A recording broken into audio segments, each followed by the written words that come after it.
diperhatikan oleh pengurus yang di atas? Tidak sama sekali. Maka aksi akan berlanjut. Said Iqbal masih menjadi perbincangan yang sangat hangat di berbagai platform sosial media, teman-teman. Sekarang ada mantan pengurus serikat buruh yang mengatakan bahwa dirinya ketika terjadi PHK, ketika tidak lagi dipekerjakan oleh perusahaan, serikat buruh, atasan-atasan serikat buruh, pengurus-pengurus partai buruh, itu tidak bisa berbuat apa-apa dan tidak peduli apa-apa. Padahal mantan pengurus serikat buruh ini adalah orang yang ditunjuk untuk melakukan dialog, untuk melakukan laporan-laporan daripada serikat-serikat buruh ya, untuk rasa lah gitu loh, tuntutan-tuntutan hak-hak gitu loh kepada perusahaan gitu loh. Tapi ketika dia dikeluarkan dari perusahaan, pihak pengurus partai buruh dan serikat buruh, pengurus-pengurus di atasnya tidak peduli sama sekali. Hei para buruh, ayo sadar bahwa kalian sedang diperalat untuk kepentingan politik.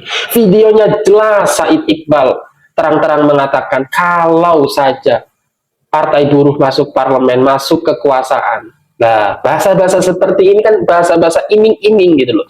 Tapi yang menjadi korban adalah kalian para buruh. Ketika kalian di PHK, mereka, para pengurus partai buruh, para pengurus serikat buruh, tidak bisa berbuat apa-apa, teman-teman. Sekarang ada seruan untuk mogok kerja nasional, tanpa pernah berpikir apa dampaknya terhadap pertumbuhan ekonomi, terhadap inflasi, terhadap kelangkaan barang, terhadap penurunan PDB. Ayo sadarlah para buruh, Anda sedang diperalat demi kepentingan politik, demi kepentingan diri pribadinya sendiri para pengurus partai buruh, terutama dalam hal ini adalah presiden para buruh, yaitu Said Iqbal. Ayo kita sadari bersama-sama, teman. Kami diperhatikan oleh pengurus yang di atas? Tidak sama sekali. Saya ingin bercerita tentang hal yang pernah saya alami. Pernah jadi pengurus serikat terdiri dari 9 orang. Saya adalah posisinya di bendahara adalah sebagai sekaligus tim yang ketika berdialog atau argumen dengan perusahaan mengajukan pengajuan adalah kami. Dan setiap kami berdialog ataupun mengajukan tuntutan-tuntutan hak kami dengan perusahaan, selalu kami bercerita tentang tuntutan hak dan kami tidak pernah menyampaikan kewajiban. Kenapa tidak pernah kami sampaikan? Sengaja karena kalau kami sampaikan tentang kewajiban, dikhawatirkan perusahaan tahu kelemahan-kelemahan kami sehingga mereka bisa mematahkan argumen kami. Jadi kami bercerita tentang hak. Kemudian setiap seminggu sekali kami berkunjung ke pengurus cabang, dan di sana kami dikasih motivasi, dikasih semangat, bahkan dikasih rumus-rumus, dikasih jurus-jurus bagaimana cara berargumen yang tepat sehingga bisa melumpuhkan perusahaan, sehingga tuntutan kami dikabulkan. Ternyata karena kami selalu demo dan tentang hak, akhirnya perusahaan di titik mungkin lelah tidak ada titik temu, akhirnya perusahaan itu tutup dan dijual. Lantas apa yang dilakukan terhadap kami? Sebagian karyawan setelah dijual dan libur sebulan kemudian beroperasi kembali dengan nama yang berbeda. Karyawan yang lain yang tidak menjadi anggota serikat dipekerjakan kembali, dan kami yang menjadi pengurus dibuang paling duluan karena dianggap sampah atau mungkin dianggap racun kalau sampai kami masih ada di sana. Kemudian apakah kami diperhatikan oleh pengurus yang di atas? Tidak sama sekali. Kami telan derita ini. Jadi menurut saya, bagi Anda yang ingin jadi anggota serikat atau buruh, sudahlah, untuk saat ini kurang tepat. Jadi sekali lagi, yang salah bukan organisasinya, yang salah adalah penggunaannya. Karena serikat pekerjaan visi misinya itu jelas sebenarnya, harusnya memajukan perusahaan secara bersama-sama, dan setelah maju perusahaan ada perhatian ke karyawannya, harusnya itu. Jadi bukan tentang selalu nuntut hak sementara kewajibannya tidak dijalankan. Sekali lagi mohon izin, tidak bermaksud menjelek-jelekan serikat, karena serikat itu organisasi yang visi misinya jelas, cuma tidak tepat atau tidak berjalan sesuai dengan visi misinya. Jadi oknum yang melaksanakan yang memang mencong atau menyimpang. Maka aksi akan berlanjut. Habis lebaran, aksi lagi. Sampai kapan aksi itu? Sampai KDM mematuhi peraturan pemerintah. Jangan mentang-mentang KDM itu. Siapa kamu? Pemilu 2029 masih lama.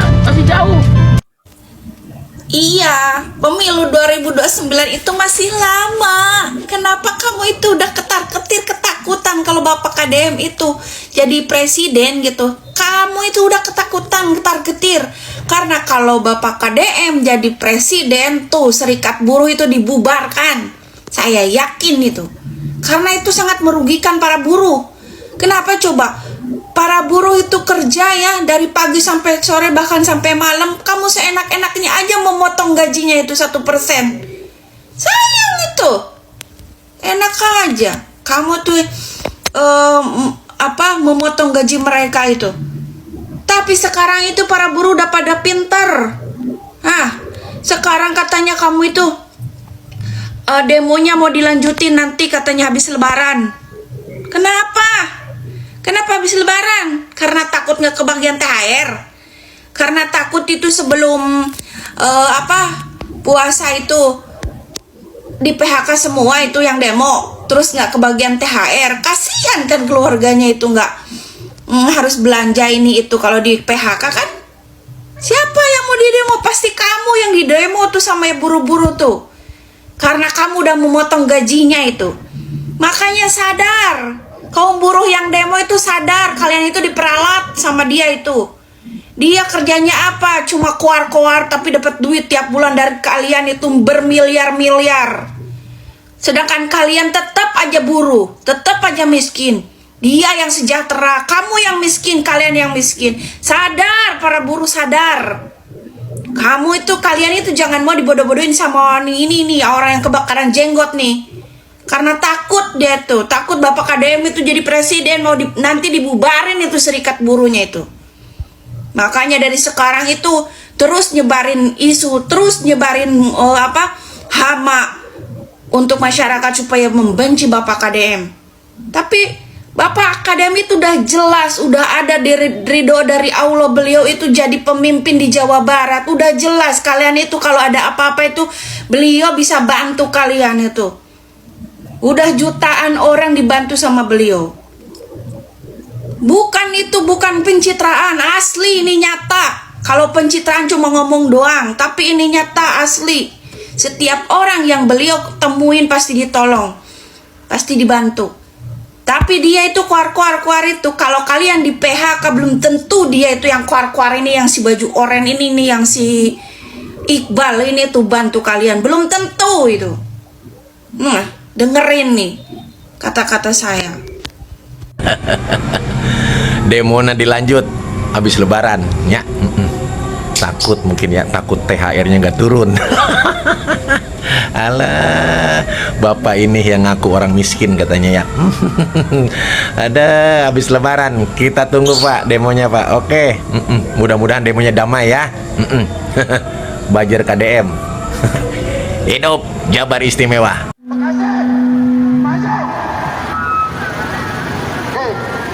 Terus dengarkan instruksi dari pimpinan. Setuju?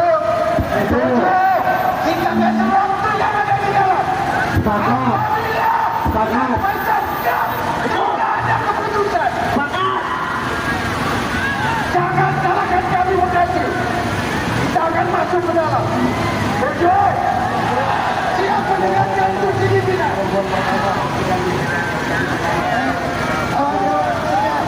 Said Iqbal memposisikan diri sebagai pahlawan, sebagai pembela para buruh, memperjuangkan hak upah para buruh. Katanya kita sudah kerja capek-capek tapi gajinya tidak sesuai, gajinya tidak maksimal, gajinya tidak pantas dengan apa yang dikerjakan oleh para buruh gitu loh. Dia hadir sebagai orang yang seolah-olah menjadi super ranger gitu, super ranger bagi para buruh gitu loh, menjadi Ultraman bagi para buruh. Padahal dia punya tujuan untuk berkuasa, masuk di parlemen. Dan Said Iqbal melakukan intervensi secara terang-terangan, secara jelas-jelas, untuk kemudian para buruh itu memilih partai buruh. Ayo dong kalian sadar. Jangan mau diperalat. Mogok nasional, jangan mau, karena itu akan berdampak kepada perekonomian di Indonesia. Kalian yang akan di PHK, investasi akan terganggu, inflasi akan terjadi, kelangkaan barang akan terjadi. Ayo dong, sadar, ayo cerdas. Ya, mungkin itu. Hadallahu wa iyyakum ajma'in. Wassalamualaikum warahmatullahi wabarakatuh.